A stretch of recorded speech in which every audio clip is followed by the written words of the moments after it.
It's an everyday thing. It's an everyday thing. It's an everyday thing when you let your nuts hang. In the criminal justice system, sexually-based offenses are considered especially heinous.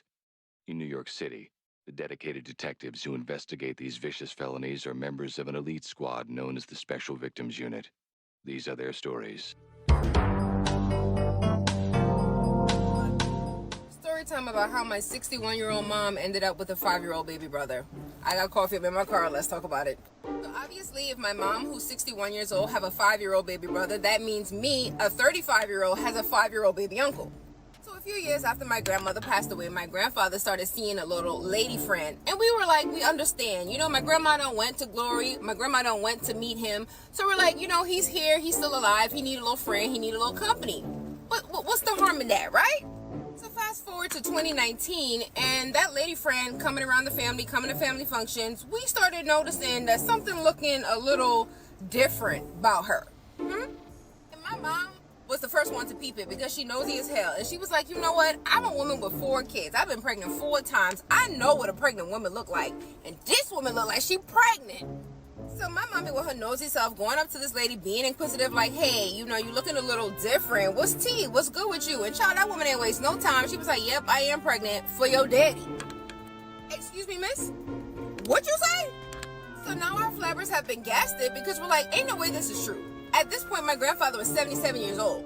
Sir, what are you doing? Get out these streets. But child, she confirmed it. We asked my grandfather. He confirmed it, and we're like, oh my goodness, this man really got a baby on the way. What the heck? And my baby uncle's mom at that time, I think she was like in her mid-30s, like 35 or 36, and my grandfather was 77. Anyways, after we got over the shock of this is happening, my mom is about to have a baby brother, I'm about to have a baby uncle, we quickly got over it, accepted it, helped her and supported her through her pregnancy, was there for her when she gave birth, and she gave birth to a healthy baby boy in July of 2019. But you know, people be like, these young girls, they could be saying anything, right? We want to make sure my grandfather wasn't shooting blanks and this girl ain't just saying this is his kid and it ain't his kid. You know what I mean? It's his kid. 99.99% his kid. She ain't lied. Yep, that's the story about how my 77-year-old grandfather had a baby in 2019. So my mom has a 5-year-old brother and I have a 5-year-old baby uncle. Bye! And one more thing, that baby uncle is technically an orphan now, and we have full custody of him because my grandfather passed away in 2021 due to COVID, and his mom got pregnant about a year later for another man and died shortly after childbirth. What? You asked for it, you got it. Part 2 of my 77-year-old grandfather got a 5-year-old son. I got coffee in my car. Let's talk about it.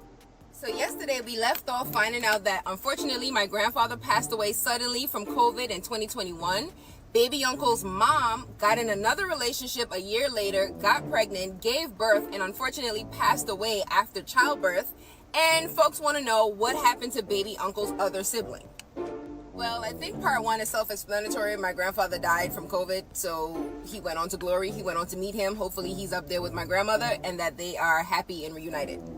So my grandfather passed away in February of 2021. Fast forward to a year later, in January of 2022, baby uncle's mom got in another relationship with another man, where she became pregnant.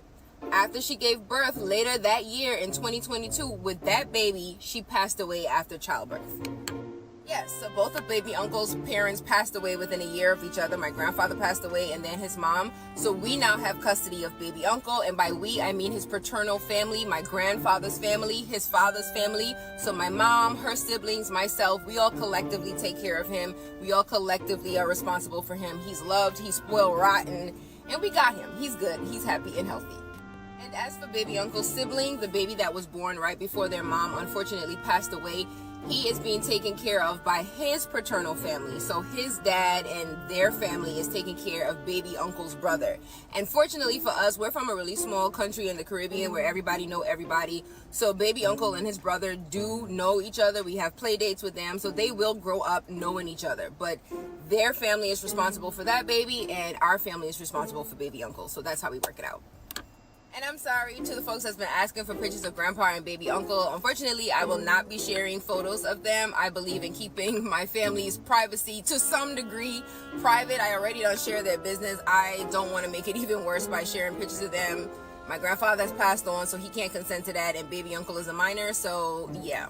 Y'all just have to take my word for it. There you have it, folks. That should wrap up how my 77-year-old grandfather had a baby in 2019, and now I got a 5-year-old baby uncle.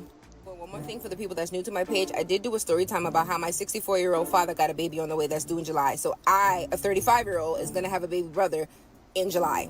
Okay, bye. So what I gather is y'all men need to stop getting around. Because y'all men out there in the Caribbean, wherever this is, whoo, they just don't stop. They said, until I die, I'm happy. What it do, everyday people, man? It's your boy PJ.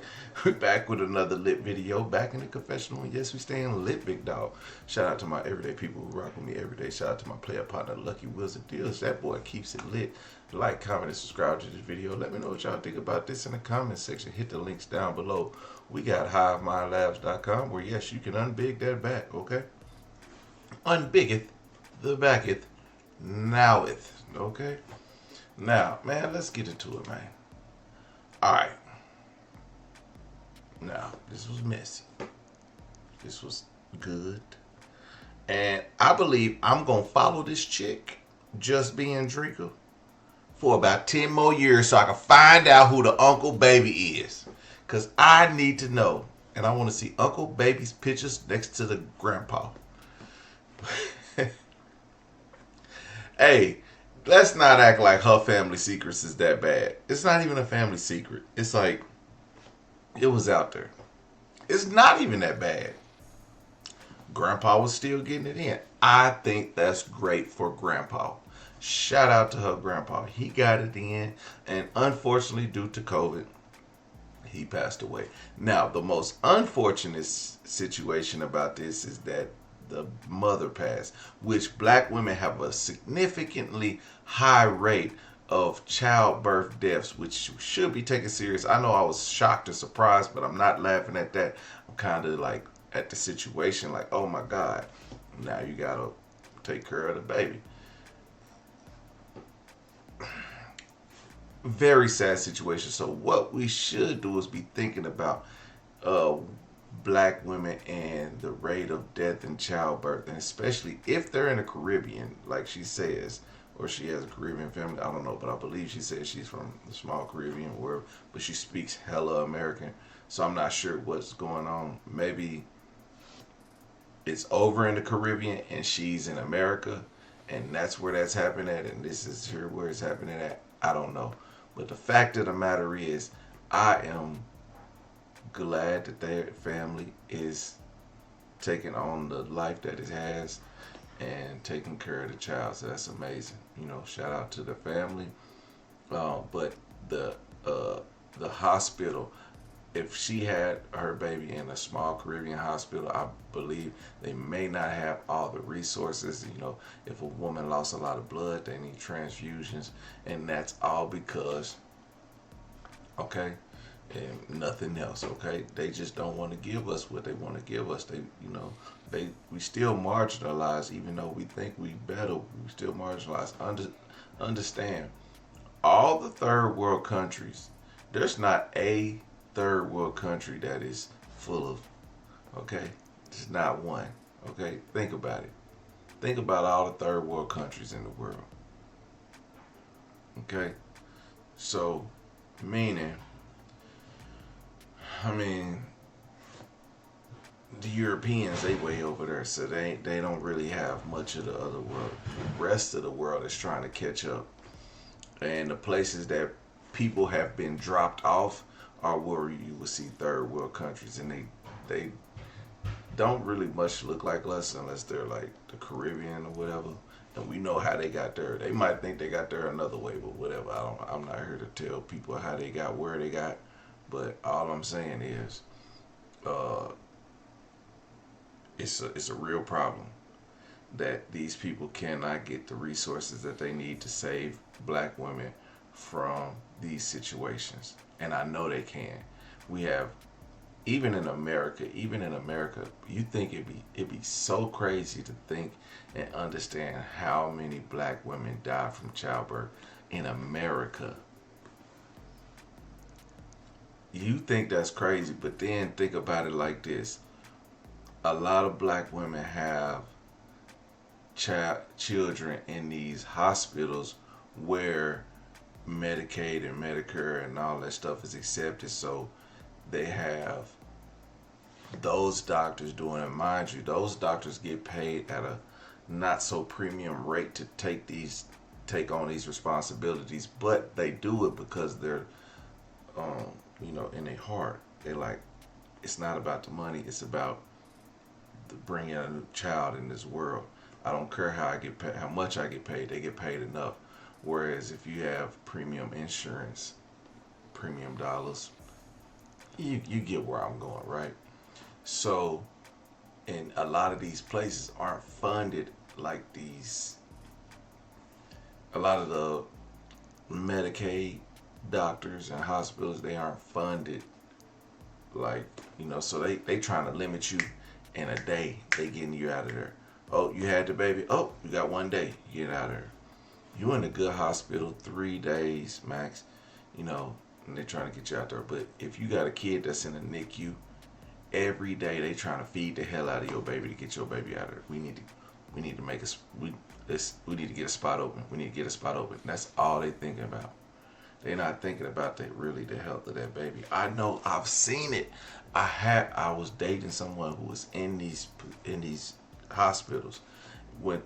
From the difference between one hospital to the next. And actually, I'm gonna say this.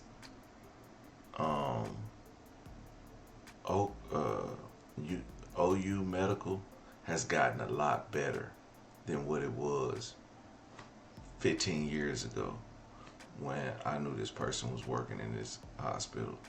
It's gotten significantly better. Before that, it was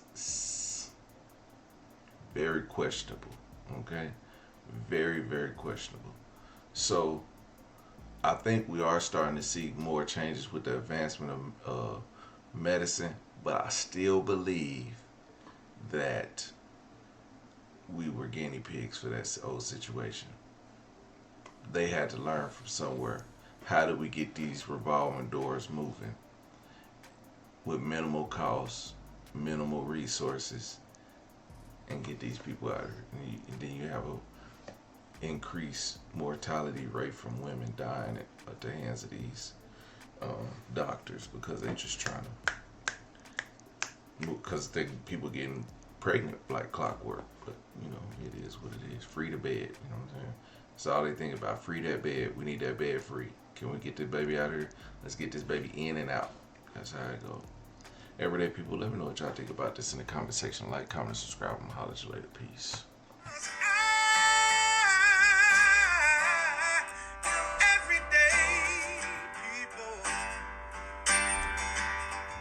Day and night. For some women, it can start working in as fast as 1 week.